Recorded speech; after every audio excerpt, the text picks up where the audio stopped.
हर तरफ फिक्र को दौड़ा के थकाया हमने, कोई दीदी ने मोहम्मद सा न पाया हमने।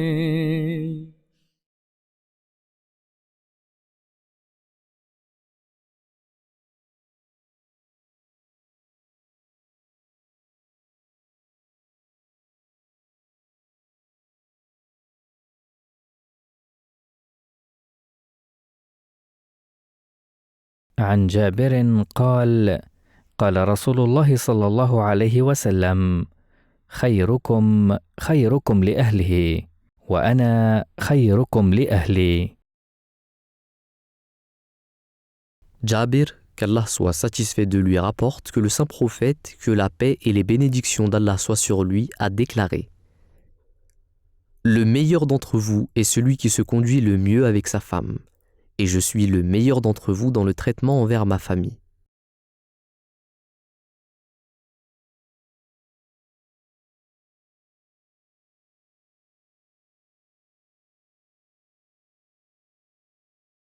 Assalamu alaikum wa rahmatullahi wa barakatuhu, chers téléspectateurs, chères téléspectatrices. Merci et bienvenue à ce nouvel épisode de Lumière sur Hadith. Comme vous le savez, une émission consacrée à l'étude des hadiths selon le livre de Hazrat Mirza Bashir Ahmed radiallahu anhu, le fils du Messie premier alayhi salam, 40 Gems of Beauty, les 40 perles de beauté. Aujourd'hui, on va s'intéresser à un hadith qui est très important et néanmoins connu et très peu appliqué malheureusement dans le contexte de la société moderne. Et ce hadith que vous avez pu écouter concerne le bon traitement envers les épouses. Le prophète Mohammed sallallahu alayhi wa sallam nous a commandé d'avoir le meilleur traitement envers ses épouses, et même il dit que le meilleur d'entre les musulmans est celui qui a le meilleur traitement envers ses épouses. Mais à cela, il ajoute que celui qui a le meilleur comportement envers sa famille n'est autre que le saint prophète Mohammed sallallahu alayhi wa sallam. Pour m'accompagner, j'ai mon frère Ousmane Touré Saheb qui va nous analyser ce sujet et nous parler. Ousmane Saheb, salam alaikum. Wa alaikum salam wa rahmatullahi wa barakatuh. Pourquoi tant d'emphase pour le traitement des femmes, comme dit par le saint prophète sallallahu alayhi wa sallam ici? Quelle est l'importance et qu'est-ce qui est suggéré ici dans ce hadith par le prophète de l'islam? Alors déjà, ce qu'il faut savoir, c'est que on remarquera que le travail que Rasulullah sallallahu alayhi wa sallam s'est attelé à faire en tant que messager lorsqu'il est arrivé, c'est l'éducation de la population, l'éducation des suivants. Et on sait dans quel contexte il est arrivé. On sait que pour les Arabes de l'époque, la femme n'avait aucune considération. Il n'y avait aucun respect pour les femmes et elle n'avait aucun droit. Quand le prophète de l'islam est arrivé, sallallahu alayhi wa sallam, ce qu'il a fait, c'est déjà de rétablir les droits de l'être humain. On a déjà vu par rapport aux esclaves, dont Bilal ou d'autres, et les femmes aussi qui étaient celles qui étaient au plus bas échelon de la société.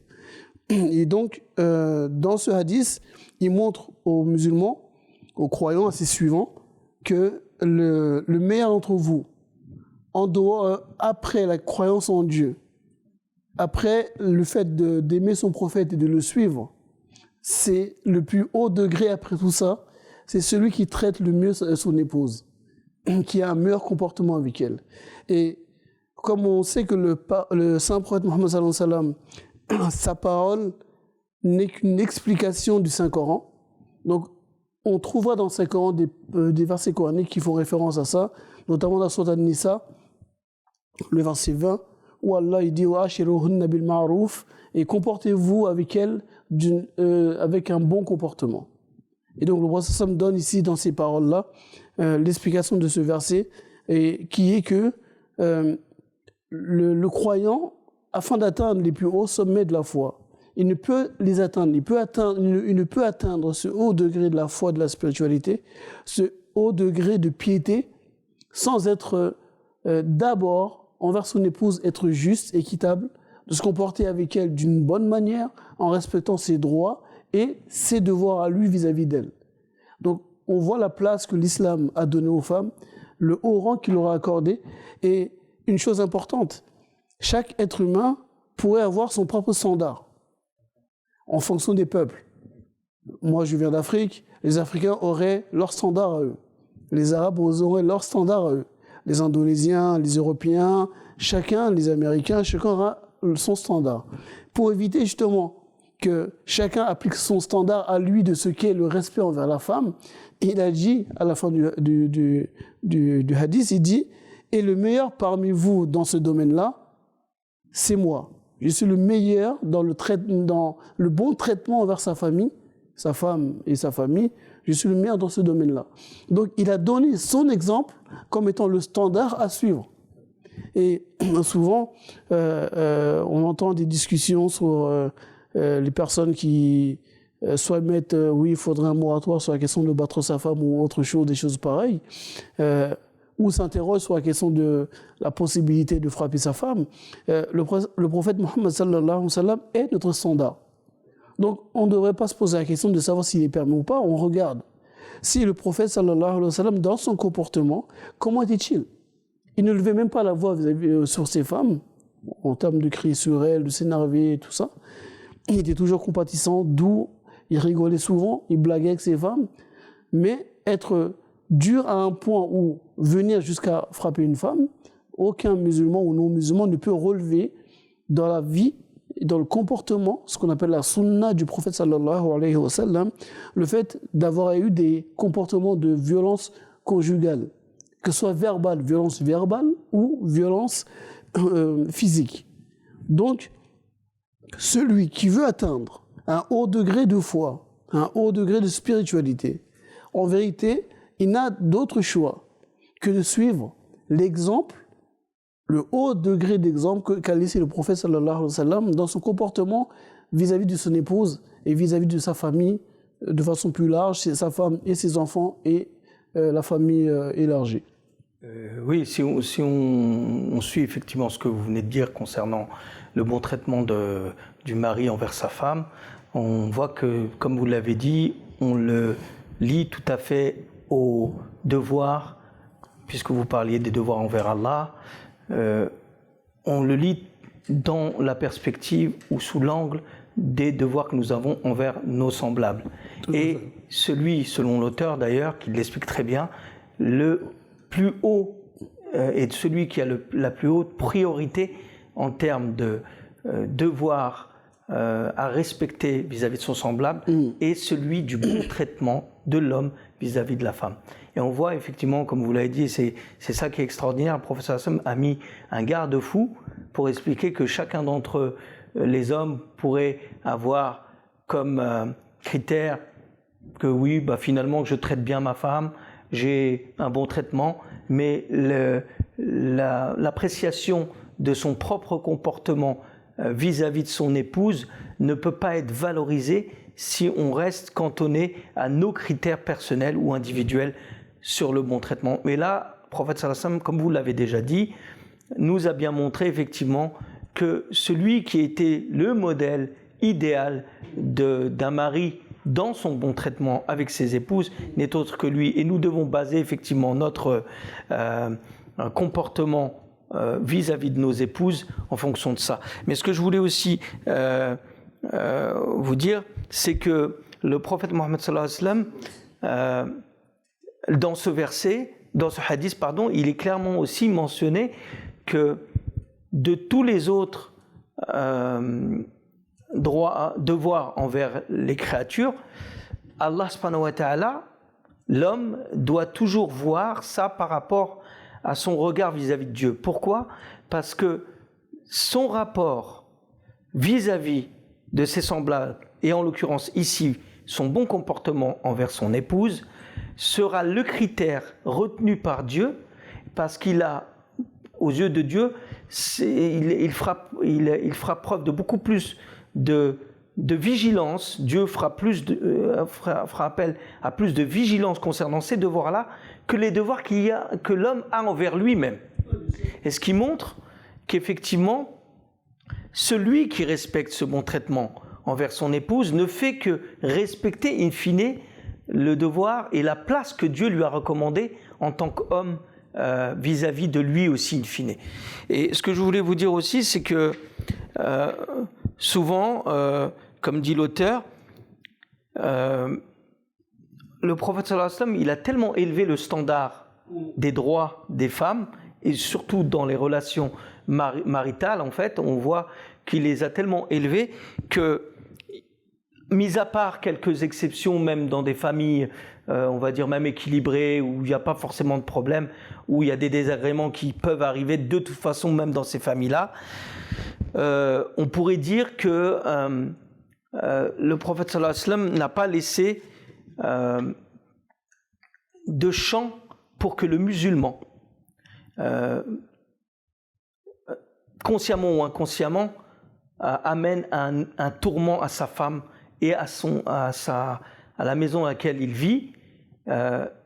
Si un bon musulman respecte ça et que sa femme suit ses devoirs aussi, on verra que cette maison-là, elle ne peut pas laisser place au tourment et à l'enfer dans cette maison.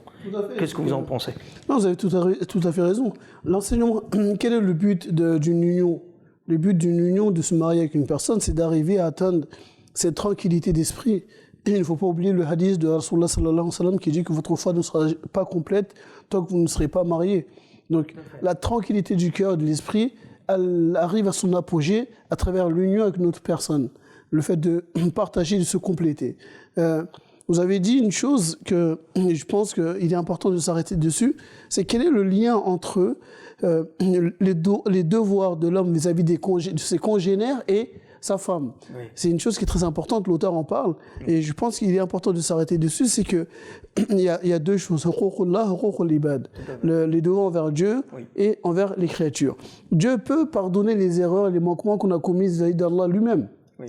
Par contre, les fautes et les erreurs, les méchancetés, les mauvaises choses qu'on a fait vis-à-vis d'autrui, de sa créature, nous en serons interrogés. Et celle qui a le plus haut degré dans ce groupe de personnes, c'est son épouse. Une personne ne peut pas être bienveillante, compatissante à l'extérieur, mais vis-à-vis de son épouse et sa famille, c'est un tyran. Oui. Ces maisons où le mari rentre à la maison, sa femme et ses enfants se cachent limite, où ils ont tellement peur de parler, ne serait-ce que de faire un petit bruit à cause du mari, qu'ils sont obligés de se recroqueviller dans un coin pour ne pas amener la colère du mari ou ses sauts d'humeur. Ça, c'est un comportement qui est contraire aux règles islamiques.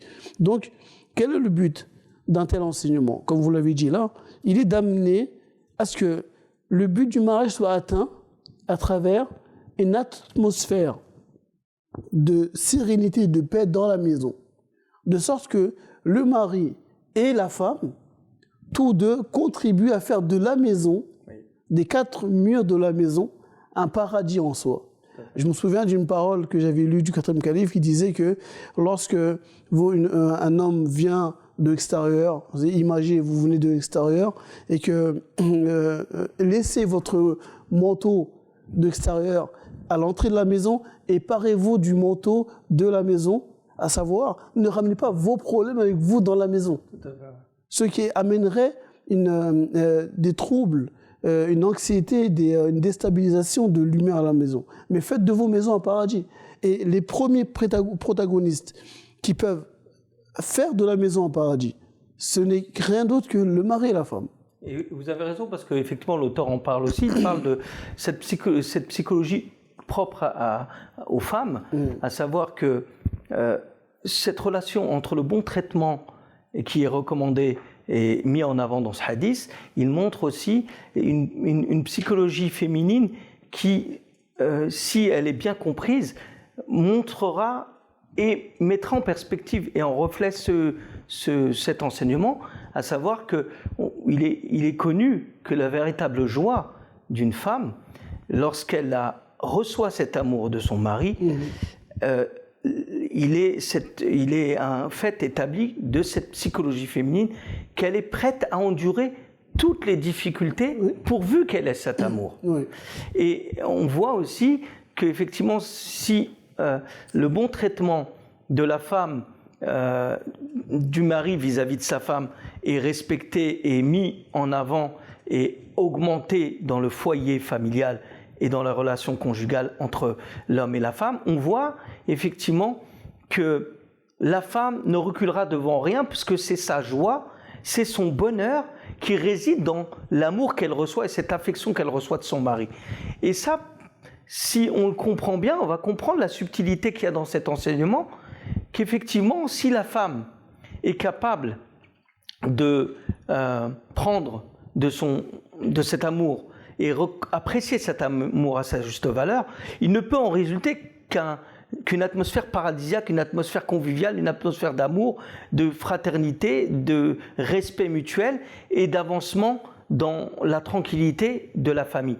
Et cela, on peut l'imaginer, comme dit l'auteur, même si l'homme qui ne fait pas preuve de bon traitement serait riche et aurait une position sociale importante, si la femme n'arrive pas à trouver cet amour donné par le mari, ce bon traitement donné par cette preuve d'amour dans le bon traitement que le mari aurait vis-à-vis de sa femme, alors cette femme-là, elle ne serait jamais en capacité de vivre le bonheur pleinement et elle n'aurait pas cette capacité d'endurer toutes les difficultés. Et c'est là qu'on voit, et c'est pas pour rien que même en Occident on le dit, puisque on voit bien qu'il y a une part de vérité, une grande part de vérité là-dessus, lorsqu'on voit que les femmes sont plus sensibles aux petites attentions. Tout à fait. Et on voit que peut-être que le reflet de l'unité entre l'homme et la femme dans la perspective de cet enseignement va être reflété aussi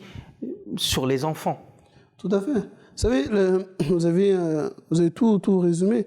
Il y a une chose qui est très importante à comprendre, à mettre en relation aussi avec d'autres hadiths du prophète sallallahu alayhi wa sallam.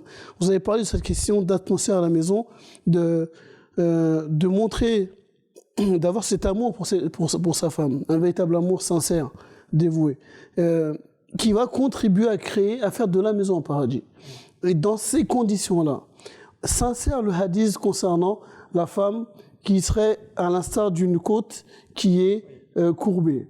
Ce n'est pas qu'elle a un mauvais caractère et qu'elle a un comportement tordu, c'est pas ça. C'est que ça s'insère dans ce cas-là, dans ce cas où l'atmosphère à la maison est un paradis.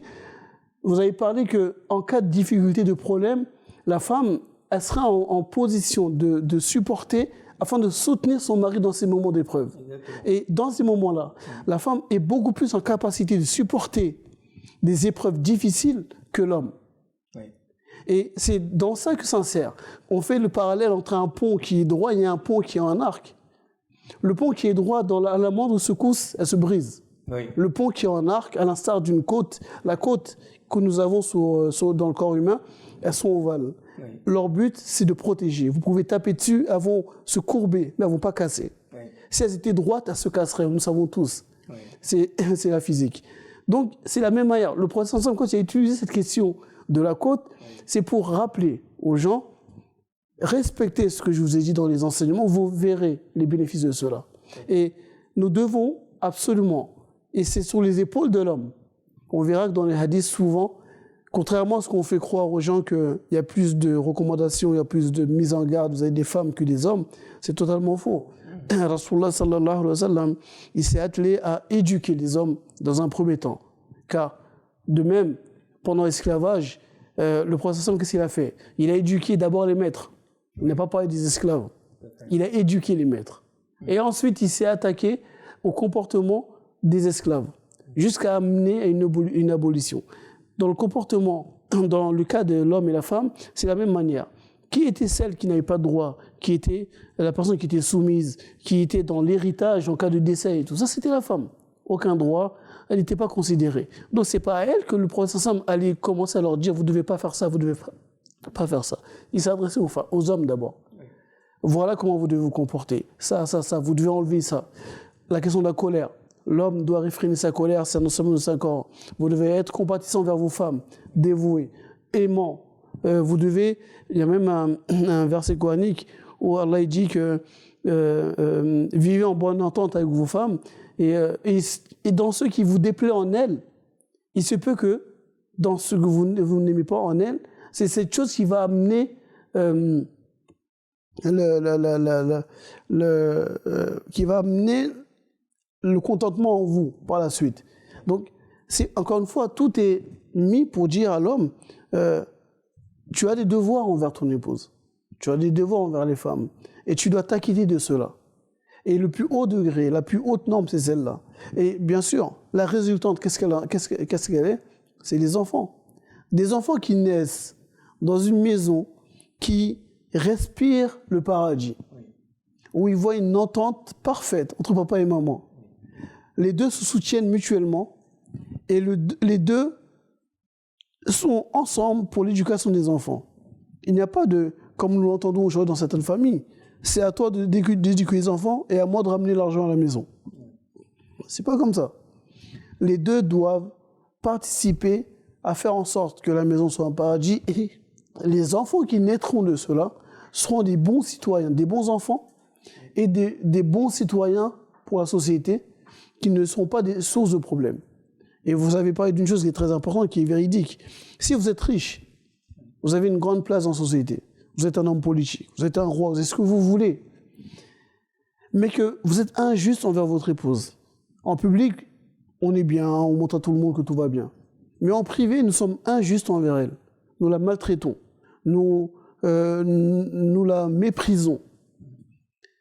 Cette femme va peut-être supporter ce que vous lui faites pour ne pas créer des vagues au niveau de ce que les autres vont penser. Mais les enfants qui vont naître de cela, voyant ce que leur père fait subir à leur mère, qu'est-ce que ces enfants vont devenir demain? Ils seront des déchets pour la société. Ils seront des personnes qui seront des rebelles. Car ils ont vu ce qui se passe, les injustices qui se passent, et ils feront subir cette chose, soit à leur père, soit ils le feront subir à la personne avec qui ils sont en couple par la suite. D'où pourquoi nous devons nous atteler à respecter ces règles et ce haut degré qui est le prophète sallallahu alayhi wa sallam. D'ailleurs, depuis les premières émissions, on l'avait dit. L'islam ne se fait pas à sa sauce, entre guillemets. L'islam ne se fait pas par rapport à ce que nous voulons, ce que nous pensons. Nous sommes musulmans parce que nous avons suivi Allah et son messager Muhammad sallallahu alayhi wa sallam. Et il est le seul que nous devons regarder qu'est-ce qu'il nous a demandé de faire et comment lui il agissait et d'agir comme lui il nous l'a demandé. Oui, effectivement, on parlait de cet enseignement-là, mais vous avez commencé à y répondre lorsque vous avez parlé du mauvais traitement, etc., qui amenait telle ou telle habitude chez les enfants. Mais qu'en est-il aujourd'hui dans le constat qu'on pourrait faire des familles musulmanes? Est-ce que vous pensez que ce hadith, est respecté jusqu'à une certaine mesure ou c'est vraiment, on est loin de l'état d'esprit de ce que le prophète sallallahu alayhi wa sallam nous disait? Alors, force est de constater une chose, c'est que dans la société musulmane, chez les peuples musulmans, très souvent ce qu'on observe, c'est que c'est la culture du peuple, les traditions de ce peuple-là, oui, qui prennent le dessus sur les enseignements islamiques. Oui. Et malheureusement, l'extérieur, quand il voit de tels comportements, il attribue à l'islam sans tenir compte de l'histoire et de la culture de ce peuple-là. Okay. L'islam a pour but d'éduquer les peuples. Tout peuple, quelle que soit son origine, qui adhère à l'islam, en vérité n'adhère pas à une culture arabo-musulmane comme nous le disons, ouais, elle adhère à un ensemble de règles et d'enseignements qui doivent l'amener à être un bon citoyen et un croyant qui a une bonne relation avec Allah subhanahu wa ta'ala. Donc, l'islam, c'est une religion qui est apatride. Elle n'appartient pas à un peuple, elle n'appartient pas à une race, elle est universelle. Des valeurs universelles. C'est des valeurs universelles qui s'appliquent à tout peuple.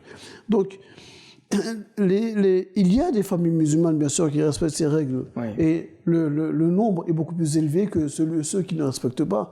Mais ce qu'on voit le plus, je vais vous parler de nous, les Africains, le comportement qu'on voit des hommes vis-à-vis des femmes, souvent elle est due à un non-respect des règles islamiques ou à une ignorance des règles islamiques. Car ceux qui sont conscients, instruits, qui connaissent ces règles-là, ils essaient du mieux qu'ils peuvent de respecter le haut standing, le haut standard de respect envers la femme et de serviabilité envers sa femme que le prophète sallallahu alayhi wa sallam il dit. On entend nombre de savants musulmans qui ne cessent de le dire, de rappeler aux musulmans, aux hommes, comment vous devez vous comporter vis-à-vis de vos femmes. Ne soyez pas durs envers eux, ne vous mettez pas en colère contre elles. Soyez patients, soyez tolérants vis-à-vis de leurs erreurs ou leurs manquements qu'ils peuvent avoir. Mais nous ne sommes pas, dans la communauté musulmane, ils ne sont pas légion à le faire, malheureusement. C'est vrai que, comme on l'a dit tout à l'heure, ce que vous dites est très vrai, parce que comme on l'a dit tout à l'heure, il y a beaucoup aussi peut-être cette fausse impression que certains hommes de parmi les musulmans nourriraient que c'est une preuve de faiblesse que de ne pas s'affirmer dans un couple, alors qu'au contraire, Allah subhanahu wa ta'ala nous dit à travers ce verset que la position de l'homme eu égard à son bon traitement envers son épouse montre que l'homme prend toute sa place d'honneur et de véritable homme rijal. C'est pour ça qu'on parle de ar-rijal qawamun ala an-nisa, c'est-à-dire les hommes sont les gardiens des femmes, pas dans le sens de supériorité. Trop souvent, malheureusement, ce verset est compris de manière, partiale, parce que on pense que ici il y a une valorisation de l'homme en tant que autorité un peu machiste, je dirais. Mais au contraire, ici, il y a un degré de responsabilité donné à l'homme, et le premier degré, le plus important, c'est son bon traitement envers sa femme. Il est le qawam parce qu'il sait prendre sa place en tant qu'homme. Aux yeux de Dieu, il n'aura cette place d'honneur que quand il traitera le mieux sa femme. Et là, on voit effectivement que quand le prophète sallallahu alayhi wa sallam nous dit que vous devez juger votre bon traitement envers votre femme ou votre traitement envers votre femme à la lumière de l'idéal d'exemple que je vous ai donné. Et c'est pas un hasard que le prophète Mohammed sallallahu alayhi wa sallam, dans son serment d'adieu, la dernière chose qu'il ait dite, c'est « Je vous dis et je vous recommande le bon traitement de vos épouses. » Le bon traitement de vos épouses, il n'a pas cessé pendant la fin de son serment de dire et redire à sa nation que je vous dis et je vous recommande d'être bon envers vos épouses, bon envers vos femmes. Tout à fait. Non, vous avez tout à fait raison, c'est que tous ces enseignements qui nous sont donnés est un rappel du haut de ce qu'Allah nous demande dans la foi et dans la spiritualité. Et nous devons atteindre les hauts standards de miséricorde qui est afin d'être à l'image de Dieu, à l'image des attributs divins. Nous devons nous parer des attributs divins. Et cela, nous ne pouvons pas le faire si nous ne le faisons pas avec les personnes que nous côtoyons de façon directe. Si nous arrivons à le faire avec ces personnes-là, nous arriverons à l'appliquer à l'extérieur. Vous vivez nuit et jour avec une personne, vous connaissez toutes ses qualités, tous ses défauts. Si vous arrivez à faire preuve de tolérance, de patience, de persévérance, de miséricorde envers cette personne, vous arriverez à le faire avec un inconnu que vous ne connaissez pas. Vous ne connaissez ni d'Ève ni d'Adam, mais vous allez avoir de la compassion pour elle, l'aider, l'écouter, être patient quand il va y avoir un comportement mauvais, être tolérant s'il y a quelque chose qui vous déplaît en lui, par rapport au fait que vous avez réussi à appliquer cela chez vous, avec votre femme et vos enfants d'abord, et vous arriverez à le faire à l'extérieur. Une autre chose, comme vous le disiez sur le verset Ar-Rijalu qawwamun 'ala an-nisa, pour pas que les gens se méprennent, Allah il dit clairement dans la sourate Al-Baqarah, il dit Bismillahir Rahmanir Rahim wa lahunna mithlu alladhi alayhinna bil ma'ruf, et elles ont en toute équité des droits semblables à ceux des hommes. C'est Al-Baqarah, le verset 229. Donc ici, la question des droits et des devoirs, chacun a les siens. Les droits, là il dit, elles ont des droits semblables aux vôtres, à propos des hommes. La question n'est pas ici. La question, elle est, quel est ton devoir envers ton épouse? Et les hommes, nous devons, nous les hommes, davantage étudier les paroles du prophète sallallahu alayhi wa sallam, davantage étudier le Saint-Coran, afin non pas de s'enquérir de qu'est-ce que notre femme doit faire pour nous, Souvent, on entend les hommes, oui, mais tu dois faire ça, tu dois faire ça, tu dois faire ça. Il faut se concentrer sur nos devoirs envers Quels elle. sont nos devoirs? Oui, tout à fait. Notre amir, Amir Seb, quand elle est dans son travail, Amir Seb avait l'habitude de nous dire, demandez-vous, est-ce que vous êtes acquitté de tous vos devoirs envers vos épouses, votre femme, avant de demander qu'est-ce qu'elle doit faire pour vous? Sur ce, on va conclure sur cette belle parole, Ousmane Sab. Quels sont nos devoirs envers nos épouses? Est-ce que nous agissons avec elles de la meilleure des manières? Et je vous donne rendez-vous pour une prochaine émission. Et vous pouvez évidemment envoyer vos questions à... je me souviens pas, je suis désolé, je me souviens pas. hadith@mtafrance.tv. Excusez-moi.